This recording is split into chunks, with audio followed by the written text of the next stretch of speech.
दोस्तों जब कोई व्यक्ति अपनी तिजोरी की चाबी जो है किसी चोर के ही हाथ में दे दे तो वह चोर जो होता है पहले तो उस तिजोरी को लूटने के लिए पहले से ही मतलब जो है घात लगाए बैठे हुआ था और फिर उधर जो है तिजोरी खुद ब खुद अपने को लुटवाने के लिए तैयार हो, यानी कि अपने आप को लुटवाने के लिए दरवाज़ा खोल दे।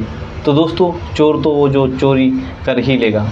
दोस्तों इस कहानी में, इस वीडियो में कुछ ऐसा ही होता है कि जब रमा दोस्तों विवेक के साथ में जब एक ही रात को एक ही बेड पे लेटती है तो रमा को लगता है कि विवेक जो है वो सो रहा है। लेकिन दोस्तों जब रमा उसके निजी अंगों को यानी कि सहलाने लगती है, उसको स्पर्श करने लगती है तो उसको लगता है कि विवेक सो रहा है। लेकिन विवेक का जो काला नाग होता है दोस्तों वो जो है तंबू में बम्बू बन जाता है। एक हिसाब से बोले तो दोस्तों वो जो है जो विवेक होता है वो भी तैयार हो जाता है। दोस्तों जब ये चीज़ें रमा को जब मालूम होता है कि जो विवेक है वो सोया नहीं है, वो जाग रहा होता है, तो उसको जो है एकदम से अपने आप अपने हाथों से उसके प्राइवेट पार्ट को थाम लेती और उसके बाद में दोस्तों कुछ ऐसा होने वाला होता है कि आप लोग भी सुन करके शर्मसार हो जाएंगे। दोस्तों ये वीडियो जो है बहुत ही इंटरेस्टिंग वीडियो है, बहुत ही रोमांचक वीडियो है। आप लोगों के जीवन में एक बहुत बड़ी सीख भी मिलने वाली इस वीडियो के माध्यम से। इसीलिए मेरा एक छोटा सा रिक्वेस्ट है, अगर हमारे इस चैनल पे नए हैं तो चैनल को सब्सक्राइब कर दीजिए। मेरा सा कमेंट जरूर करिएगा कि ये वीडियो आप लोग कहाँ से देख रहे हैं, और हाँ अपना नाम भी ज़रूर लिखिएगा क्योंकि वीडियो के अंत में हम आप लोगों का नाम लेते वक्त मुझे भी खुशी प्राप्त हो। तो डायरेक्टली दोस्तों चलते हैं इस सच्ची वीडियो की तरफ। दोस्तों ये सच्ची घटना होती है उत्तर प्रदेश के हरदोई ज़िले में। वहाँ पे जो है एक मनसाराम नाम का व्यक्ति होता है। दोस्तों मनसाराम जो होता है वो 3 भाई होता है। मनसाराम की जो शादी है वो रमा नामक व्यक्ति लड़की से की जाती है। उधर जो दूसरी तरफ जो रमा नाम की महिला होती है उनके पिताजी जो होते हैं वो उनके 3 लड़कियां होती हैं जिसमें रमा जो है सबसे बड़ी होती है। उनके पिताजी काफ़ी बूढ़े होते हैं। वो मन ही मन सोचते थे कि क्यों ना रमा की जो है शादी जल्दी कर देते हैं, जिससे जो है हमारी भी जो है कुछ जो जिम्मेदारी है जिम्मेदारियों का बोझ हल्का हो जाएगा। इसीलिए जो रमा की शादी है वो 18-19 साल में ही कर देते हैं। इधर दोस्तों जब रमा की शादी इधर हो जाती है मनसाराम के साथ में, तो मनसाराम जो है घर पे ही खेती बाड़ी करके गुजारा अपना किया करता था। लेकिन इधर जो है उसको ज़्यादा वेतन ना मिलने के कारण उसका ज़्यादा खर्च भी नहीं चल रहा था और इधर धीरे धीरे समय गुजरता गया। लेकिन जो रमाशंकर होता है, जो मनसाराम होता है दोस्तों, उसको कोई तो मनसाराम कहता था और कोई तो रमाशंकर कहता था। 2 नाम से वो ज़्यादा प्रसिद्ध था। इसीलिए दोस्तों जो मनसाराम होता है वो धीरे धीरे कब उसके गांव में 3-4-5 साल गुजर जाते हैं उसको बिल्कुल भी नहीं पता चला। लेकिन रमा की जो है एक भी बालक यानी कि कोई भी संतान उसको प्राप्त नहीं थी। ये सब चीज़ें सोच सोच करके वो अंदर ही अंदर घुटती जा रही थी। एक दिन जब उसके कहते हैं ना कि जब कोई 4-5 साल हो जाए और एक औरत की अगर कोई संतान प्राप्त ना हो तो पड़ोसी जो है उसको जीना दुश्वार कर देते हैं। इसीलिए ये सारी चीज़ें सोच करके वो पहले से तो हैरान ही था। जब एक पड़ोसन की महिला उसके घर पे आती है रमा के, तो कहती है कि रमा तू क्यों ना जो है तेरे कोई संतान प्राप्त नहीं है और गांव के पड़ोसी लोग जो है तुझे ताना मारते हैं, और क्यों ना जो है तो किसी से काम अपना संबंध बनवा ले, जिससे जो है तेरी गोद जो है हरी भरी हो जाएगी और तुझे अच्छा भी लगेगा, कोई ऐसे ताने भी नहीं मारेगा।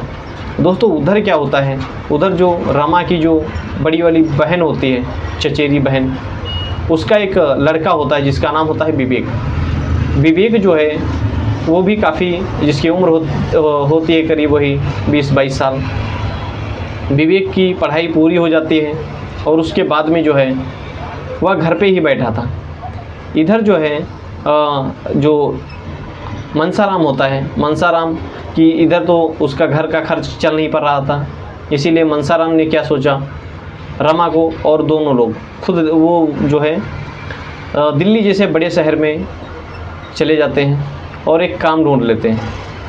काम ढूंढ करके वो वहीं पे जब काम करने लगता है, तब उधर विवेक की जो माँ होती है वो रमा के पास फ़ोन करती है और कहती है कि रमा, अगर वहाँ पे कोई अच्छा खासा काम हो तो मैं भी विवेक को वहीं पे भेज देती हूँ और वो अच्छे से काम भी कर लेगा और कुछ जो है घर का खर्चा भी चलता रहेगा।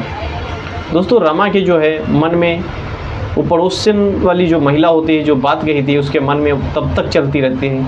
वो भी सोचती है क्यों ना जो है विवेक आता है, और वो भी काफ़ी हट्टा कट्टा जवान है। और वो जो विवेक आता है दिल्ली में, तो दोस्तों मनसाराम के पास 2 कमरे थे। मनसाराम जो है विवेक से कहता है अगर तुम्हें कोई ऐतराज़ ना हो तो तुम इसी कमरे में रुक सकते हो। दोस्तों, जो विवेक होता है वो तो अच्छा मन ही मन सोच ही रहा होता है, क्यों ना जो है यहाँ पे रुकेंगे तो हमको खाना ही नहीं बनाना पड़ेगा। इधर जो है वो रमा से कहता है कि मौसी, हम यहीं पे रहेंगे और तुम मुझे खाना बना के दे देना, जो कुछ भी अमाउंट बनता है वो हम तुम्हें खाना और भाड़ा जो है तुमको एक साथ में दिया करेंगे। रमा तो पहले से ही ये चीज़ जो है सोच करके बैठी थी।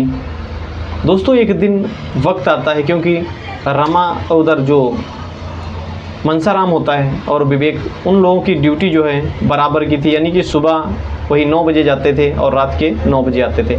दोनों का टाइम टेबल शेड्यूल जो था फिक्स था, इसीलिए जो है वो कभी जो है वो दोनों साथ साथ में जाते, साथ साथ में आते, यानी कि कंपनी उनका दोनों अलग अलग था।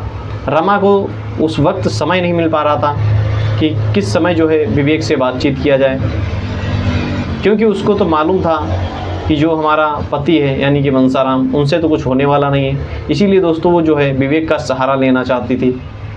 एक दिन की बात होती है जब मनसाराम अपने गांव चला जाता है और कहता है कि रमा, तुम यहीं पे रुको और विवेक के साथ में रहो, ठीक है, और मैं गांव जा रहा हूँ, 2-3 दिन मुझे लगेगा और गांव से वापस आ जाऊँगा।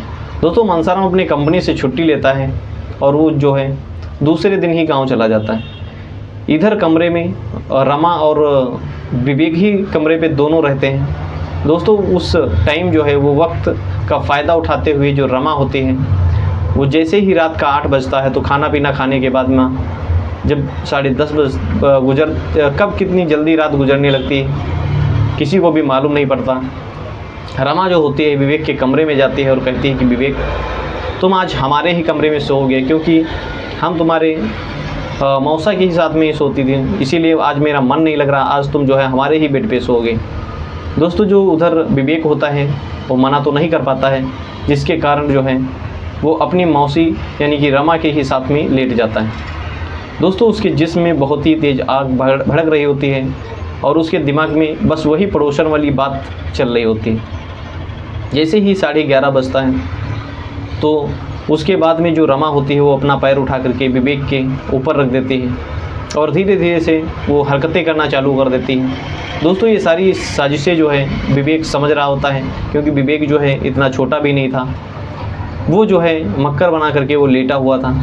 रमा को लग रहा था कि आखिर ये बंदा सोया हुआ है, लेकिन जब विवेक आखिर कहाँ तक अपने आप को कंट्रोल करे। दोस्तों, जब वही कहते हैं ना कि जब परसी हुई जो थाली है वो खुद आ रही है भूखे व्यक्ति के पास, तो आखिर जो है वो कहाँ छोड़ने वाला व्यक्ति। उसके जब बॉडी को टच करती है रमा, तो उसके भी अंदर करंट जैसा दौड़ता है और फिर दोस्तों रमा और उसके बीच में एक शारीरिक संबंध स्थापित हो जाता है। और 2-3 दिन जब तक उधर मनसाराम नहीं आता है तब तक वो दोनों जो है एक दूसरे के साथ जम करके संबंध बनाते हैं। दोस्तों, ये जब संबंध बनाते हैं तो उसका जो रोज़ का सिलसिला हो चुका था, और एक दिन दोस्तों दिन में ही ये सब काम कर ही रहे थे, अचानक से मनसाराम आ जाता है। मनसाराम ये सारा दृश्य देख करके एकदम से हैरान हो जाता है और वो कहता है कि आखिर जो है तुमको 2 दिन का वक्त गुजरने को क्या दे दिया, तुमने तो हमारी ज़िंदगी ही लूटने पर तैयार हो गए। दोस्तों, मनसाराम जो होता है वो विवेक को तुरंत उठाता है, डंडा मारने लगता है और अपनी पत्नी को भी भला बुरा कहने लगता है और मारने लगता है। वो तुरंत वो जो है विवेक को भागने की धमकी देता है और कहता है निकल जाओ यहाँ से। जब ये सारी चीज़ें दोस्तों मनसाराम देख करके बहुत ही दुखी हो जाता है और विवेक को अपने कमरे से निकाल देता है और फिर वह जो है वहाँ से जो है कमरा वो छोड़ देता है, दूसरी जगह शिफ्ट हो जाता है। मनसाराम को क्या लगता था कि आखिर जो है विवेक यहाँ पे नहीं आ पाएगा। लेकिन मनसाराम एक समय था, ड्यूटी गया था और विवेक जो है उसके घर पे आ गया था। विवेक जो है जब घर पे उस पे आता है तो रमा देखती है तो देख करके हैरान हो जाती है और कहने लगती है गुस्से में कि आखिर जो है तुम यहाँ क्या करने आए हो, अगर तुम्हारे मौसा देख लिए तो फिर से भी बहुत ही बड़ा तांडव हो जाएगा, इसीलिए मेरा मानना है कि तुम यहाँ से चले जाओ। विवेक कहता है कि मौसी, मैं यहाँ पे मौसा से क्षमा मांगने आया हूँ, यानी कि माफ़ी मांगने आया हूँ। दोस्तों जब ये शब्द जो है रमा सुनती है तो रमा थोड़ा भावुक हो जाते हैं और अपने आप को कंट्रोल करते हैं, कहती है चलिए ठीक है। और उधर विवेक कहता है कि हम यहाँ पे क्षमा मांग करके हम डायरेक्टली सीधे घर जा रहे हैं, हम यहाँ पे अब बिल्कुल भी नहीं रुकेंगे। दोस्तों जब ये सुनती है रमा तो कहती है चलिए ठीक है, क्योंकि ये तो घर ही जा रहा है, अब इसमें क्या उसको गुस्सा करने का। फिर वो रुक जाता है और वहाँ पे जब देखता है, क्योंकि उसकी चचेरी मौसी का यानी कि उसके बहन का लड़का था, तो उसका जो है खाना खिलाता है और फिर एक ही पास आ जाते हैं। दोस्तों धीरे धीरे जो है हाथों में हाथ ले लेता है अपने आप को। दोस्तों रमा जो होती है वो कंट्रोल नहीं कर पाती और फिर वो दोनों एक दूसरे में लिप्त हो जाते हैं, यानी कि फिर से वो दोस्तों एक दूसरे के साथ संबंध बना लेते हैं। फिर दोस्तों जैसे ही रात का 9 बजता है, उधर जो है जो मनसाराम होता है, मनसाराम अपने ड्यूटी से आ जाता है वापस फिर देखता है तो इधर विवेक उसके घर में ही था। वो जैसे ही विवेक को देखता था तो आग बबूला हो गया और कहता है कि आखिर तू फिर हमारे घर पे आ गया। दोस्तों तुरंत जो विवेक उसके पैरों में गिर जाता है और कहता है मुझे माफ़ कर दीजिए, मैं जो है घर ही जा रहा था, मैंने सोचा क्यों ना आपसे माफ़ी मांग लूँ, क्षमा मांग लूँ, क्योंकि मुझसे बहुत बड़ी भूल हो चुकी थी। मनसाराम ये चीज़ें सोच करके कहता है चलिए कोई बात नहीं, गलती हो जाती है। और ये चीज़ जो है मनसाराम मार्केट जा रहा होता है तो विवेक कहता है कि मौसा मैं भी चल रहा हूँ मार्केट, क्योंकि मैं उधर से ही चला जाऊँगा रेलवे स्टेशन और घर के तरफ। मनसाराम कहता है चलो ठीक है, और तुम्हारा बैग नहीं दिख रहा। विवेक कहता है कि बैग हमारा मेरा दोस्त लेके आ रहा है। दोस्तों ये सारी चीज़ें जो है वहाँ पर बात ख़त्म हो जाती है और इधर जो है जो रमा होती है, रमा खाना पीना बनाने लगती है और अपने पति का वेट करने लगती है। दोस्तों पता चलता है कि रात के 12 बज जाते हैं, लेकिन मनसाराम वापस वहाँ पे बिल्कुल भी नहीं पहुँचता अपने कमरे पे। रमा जो है घबराने लगती है, इधर उधर ढूंढने लगती है। रात के 12 बजे से 1 बज जाता है, यानी कि सुबह हो जाती है, लेकिन मनसाराम का कोई भी अता पता नहीं चला था। फिर वही जो है दिन में जैसे ही 8 बजता है, मॉर्निंग का टाइम होता है, तो पता चलता है गंदे नाले के पीछे किसी की लाश पड़ी हुई है। दोस्तों वहाँ पे जब लोगों के द्वारा पुलिस को इन्फॉर्मेशन की जाती तब पता चलता है कि वो जो लाश है तो किसी और की नहीं बल्कि मनसाराम की है। दोस्तों जब उसकी पत्नी को बुलाया जाता है और दिखाया जाता है कि आखिर क्या ये लाश तुम्हारे पति की, तो देख करके हैरान हो जाती है और फिर वह जो है पुलिस वालों को शक के तौर पर विवेक को ही बताती है। और वह जो है जब विवेक को बताती तो विवेक को जब पकड़ा जाता है तो विवेक को काफ़ी कड़ी शक्ति दी जाती है, जिसके कारण विवेक सिखरने लगता है। पहले तो विवेक गोल गोल पुलिस वालों को घुमा रहा था कि ये सब मैंने नहीं किया, लेकिन बाद में विवेक के ऊपर जब सख्ती की जाती है, जब काफ़ी पिटाई की जाती है, तब वह सखर देता है और कहता है कि जो है हम कहीं ना कहीं जो है अपने मौसी यानी कि रमा से प्यार करने लगे थे, मोहब्बत करने लगे थे, और बीच का कांटा जो है ये हमारे मौसा थे, इसीलिए मैं उनको हमेशा हमेशा के लिए हटाना चाह रहा था। इसीलिए उनको जब मैं मार्केट जाने के लिए बोला और उसी बीच जो है इनको दारू पिला करके मैंने ये सब काम हम और हमारे दोस्त ने मिल करके किया। दोस्तों जब ये सारा मैटर जो है पुलिस जैसे ही सुनती है तो उसको जो है काफ़ी गंभीर धाराओं के बीच चार्जशीट बना करके उसको सलाखों के पीछे डाल दिया जाता है। दोस्तों किस प्रकार से एक अपने परिवार के सुख के लिए कहीं ना कहीं जो रमा होती है, अगर ये सब ना सोचती कि आखिर जो है एक पुत्र की संतान को प्राप्त करने के लिए, तो शायद जो है जो इधर मनसाराम होता उसकी ज़िंदगी बच सकती थी।